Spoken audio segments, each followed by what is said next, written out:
E vamos agora a mais uma entrevista, um bate-papo agora com a deputada Damares Moura, do PSDB.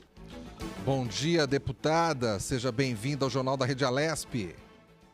Bom dia, como muita oportunidade. Bom dia a todos que nos ouvem nesse momento. É uma oportunidade importante também para tratarmos de um tema importante. Obrigado à senhora por ter aceito o nosso convite. Deputada, foi discutido e votado na semana passada o relatório final da CPI da violência sexual contra estudantes de ensino superior. Nesse relatório foram destacadas algumas propostas de medidas para combater a violência sexual nas universidades. Quais são essas propostas, deputada? Bem, construindo aqui uma resposta um pouquinho mais ampla. Não é? Esta CPI, ela teve um significado histórico para a Assembleia Legislativa, para o enfrentamento da violência contra a mulher, com este recorte muito específico e desafiador, que é a violência sexual contra estudantes universitários. Um tema silencioso, né, sobre o qual pouco se debruça e pouco se fala. Mas este é um momento que nós não podemos agora desprezar, né, a importância da violência da mulher sob quaisquer das suas dimensões. Né? Portanto, para nós que participamos dessa CPI, talvez especialmente para mim, que tem uma luta tão antiga de combate à violência contra a mulher, e como presidente desta CPI, que tive a honra, não é, de ser conduzida a este encargo, posso registrar aqui, sem nenhuma dúvida, que foi um marco histórico no combate à violência contra a mulher. Naturalmente, que a nossa proposta maior era de ouvir, não é, as grandes universidades de São Paulo, até porque não seria possível, no tempo que nos foi destinado, não é, ouvirmos todas as universidades. Não é? Mas é uma amostragem muito significativa de termos ouvido todas as grandes universidades, não é, e os que as representam, para que nos trouxessem a realidade da violência contra universitárias no último ano, mas especialmente o que as instituições de ensino superior estão fazendo, não é, para estimular a denúncia, para acolher esta denúncia, para responder a esta denúncia, não é, de forma justa, igualitária, e tivemos, por meio dos trabalhos e no relatório, esta visão. Fomos surpreendidos, não é, com as informações de que há um trabalho sendo realizado pelas universidades de conscientização, de prevenção e de atendimento a essas vítimas. Foi uma boa surpresa as boas práticas que as universidades nos apresentaram. Por outro lado, ouvimos outras instituições que não as universidades e até coletivos de estudantes, né? Entendemos que há muito a ser feito ainda, especialmente, não é, no que diz respeito à denúncia em si. Como fazer com que as estudantes denunciem, quebrem o silêncio e depois como acolhê-las de forma adequada. E aí eu chego na parte final da minha resposta. Por isso que nós, além de relatarmos tudo aquilo que ouvimos e colhemos dos depoimentos, nós fizemos sugestões, não é? Nós fizemos sugestões para que as universidades sigam ampliando este acolhimento, este atendimento e este trabalho de prevenção, mas trouxemos também para o relatório projetos de lei, não é, que possam reforçar esta luta do combate à violência contra a mulher e no que diz respeito propriamente ao PL 716, que foi aquele que eu própria sugeri à CPI, trata do atendimento psicológico das vítimas. Não é? Até porque nós entendemos que muitas estudantes chegam a abandonar o seu curso, abandonar a universidade por ser insuportável conviver com aquela prática e prosseguir com as suas atividades acadêmicas. Não é? Então, eu entendo que é fundamental a prevenção, não é? E o estímulo à denúncia, a quebrar e romper o silêncio. Mas também é muito importante, quando a violência já aconteceu, que haja o acolhimento adequado, não é? E a resposta adequada, inclusive, de acolhimento psicológico da vítima, para que ela se reconecte com a vida e com as suas atividades acadêmicas. Deputada, bom dia. Quem fala é a Lilian. Mais uma vez a gente agradece a sua participação aqui no Jornal da Rede Alesp. A senhora também já está convidada a conhecer aqui o nosso cenário novo, o estúdio novo e trazer o balanço aí do seu mandato, os seus objetivos, o que você espera para 2021. Deputada, nesse relatório da CPI ficou nítido, né, que os principais objetivos que a senhora mesmo disse, que é estimular a denúncia e criar um ambiente saudável para que a mulher ela tenha coragem do quê? De ir lá, de denunciar e também ser o quê? Ela ser abraçada, né, pelo Estado e ser protegida contra o agressor. Mesmo com várias leis, principalmente a Maria da Penha, que a gente sabe que é aqui de grande porte, né, do Brasil inteiro, a senhora acha ainda que as mulheres elas não se sentem seguras para denunciar seus agressores? A senhora acha que ainda envolve muito medo e ainda falta de amparo do Estado com elas? Você sabe que, para mim, é um dos maiores desafios.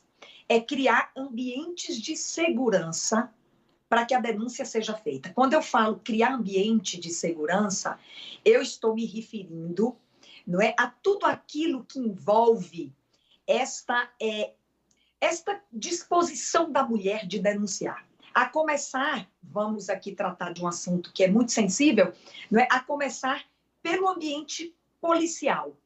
Né? Para onde essa mulher se dirige, eu me refiro às delegacias de polícia, não é? Aquelas que se encorajam a ir denunciar numa delegacia de polícia, não é? Eu tenho me preocupado muito com o ambiente que essa mulher encontra, porque ela já chega fragilizada, por conta da violência que foi praticada. Por exemplo, no que diz respeito às universidades.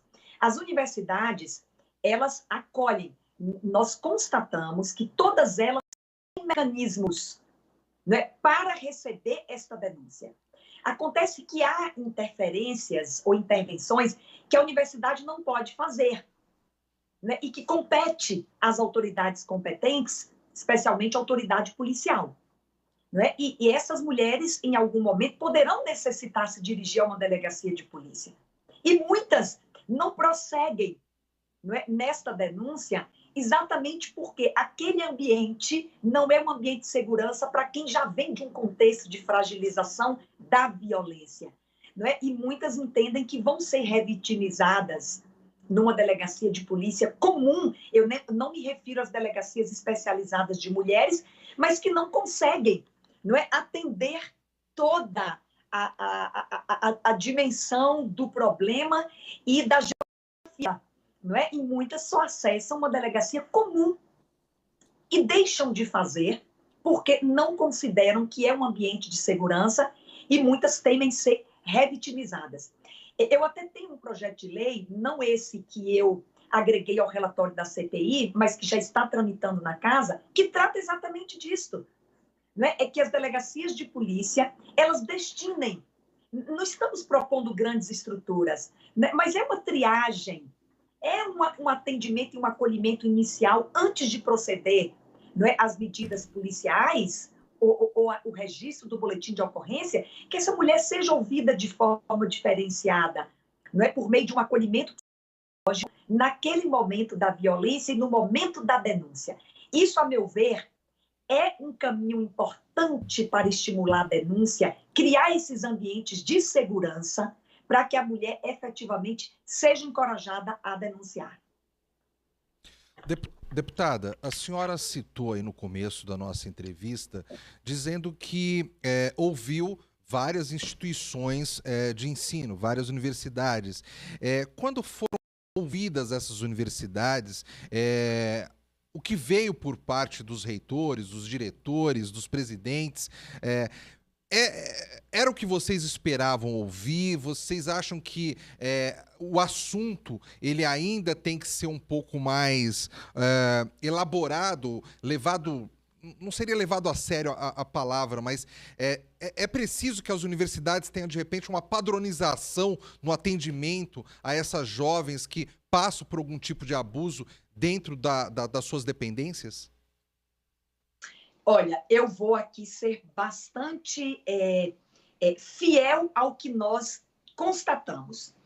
Nós constatamos, a expectativa foi superada, né, no sentido das boas práticas que já estão sendo desenvolvidas pelas universidades. Naturalmente que há uma distância, né, entre aquilo que a universidade se propõe a fazer para este atendimento e aquilo que efetivamente acontece na prática. A gente sabe que isso é real, não é? A distância entre o ideal ou o ideal proposto, não é? E aquilo que efetivamente está acontecendo. De qualquer forma, eu volto a repetir, nós tivemos boas surpresas das boas práticas, dos programas, não é, que estão sendo implementados, dos espaços de denúncia, dos canais de denúncia, outros mecanismos de segurança para as universidades que têm campos muito extensos, não é, com áreas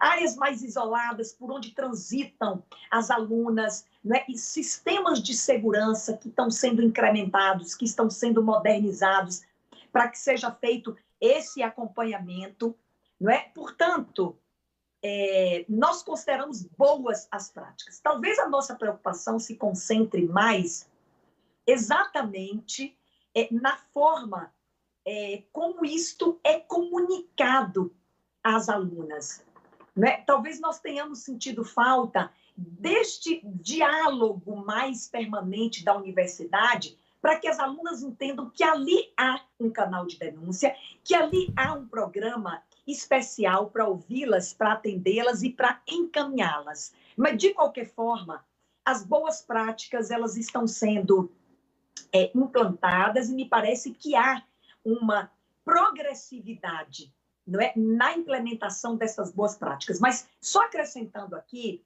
que nós propusemos, como resultado da CPI, que a Secretaria da Justiça do Estado de São Paulo mantenha, não é, um serviço que ela implemente ou implante, não é, um serviço junto à Coordenadoria de Políticas Públicas para as Mulheres.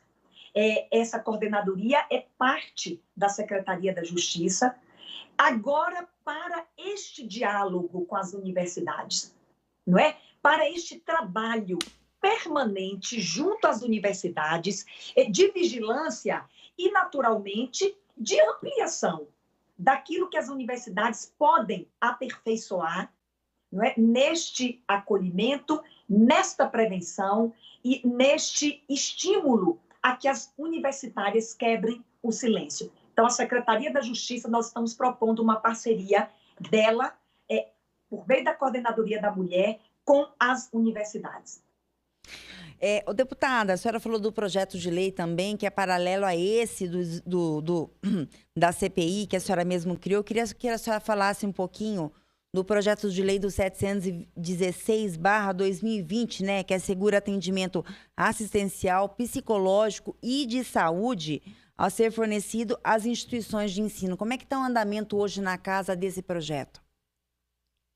Hoje na casa nós estamos no final de ano bastante, digamos assim, com acúmulo, né? Existe uma demanda muito forte aí de projetos de leis de deputados que estão tramitando e muitos deles desejosos de que tenham os seus projetos aprovados aí nessa reta final, e de modo que especificamente o 716, ele está iniciando a sua, vamos dizer, o seu trâmite legislativo, não é? Porque está proposto, ainda não foi debatido em nenhuma das comissões da Casa. A nossa expectativa é que ele avance no próximo ano para o trâmite legislativo que um projeto de lei ele percorre na Casa, não é? Então, tudo aquilo que existe hoje proposto na Casa, e agora eu me refiro aos meus projetos de lei que estão muito concentrados não é, na defesa e proteção da mulher, a gente deseja muito que no próximo ano eles avancem. Mas este, especificamente, é resultado de uma constatação que é muito óbvia. Não é? As mulheres saem de processos de violência, seja qual for, violência física, psicológica, sexual, não é? Ou mesmo patrimonial ou moral, elas saem, não é, extremamente desconectadas com a vida. Eu gosto muito de usar essa expressão, reconectar pessoas com a vida. Reconectar pessoas com o seu cotidiano, com a sua atividade laboral, com as suas relações familiares, conjugais, não é? Porque tudo isso fica comprometido. Não é? Quando a mulher passa por um ciclo, um processo de violência, né, ela compromete todas as suas relações nas suas atividades cotidianas, ou laborais, volto a repetir, ou intrafamiliares, não é? E outras de convivência humana que ela precisa se reconectar com a vida. E isso precisa ser feito por meio de ajuda profissional. Não adianta nós acharmos que apenas uma palestra, não é? Ou mesmo um aconselhamento eventual tem força capaz de reconectar mulheres que foram vítimas de violência. Há aquelas que conseguem, por si só, inclusive, não é, se reconectar. Mas há uma grande parte que não consegue e precisa de um atendimento especializado, qualificado e profissional. Por isso que eu tenho muita atenção para a recuperação da mulher, não é, por meio de uma assistência e de uma atenção psicológica. E algumas, a repercussão dos efeitos emocionais pode se dar no físico da mulher. Eu conversava recentemente com um oncologista e a gente falava exatamente disso. O quanto mulheres têm uma repercussão física real na sua saúde física em virtude de um processo emocional muito intenso, né, que ela vivenciou, inclusive, em razão de uma violência. Portanto, essa atenção psicológica e física da mulher, ela é importante no pós-violência sofrida por essa mulher. Deputada Damares Moura, muito obrigado pela sua participação mais uma vez conosco aqui no Jornal da Rede Alesp. Eu que agradeço a todos vocês da Rede Alesp, sempre tão acolhedores, e a todos os ouvintes que nos acompanharam nesta entrevista. Eu deixo o meu abraço e desejo que todos tenham aí um bom dia. Muito obrigada. Tchau, gente. Bom dia, bom trabalho, deputada. Bom dia, bom trabalho, deputada. Fica com Deus.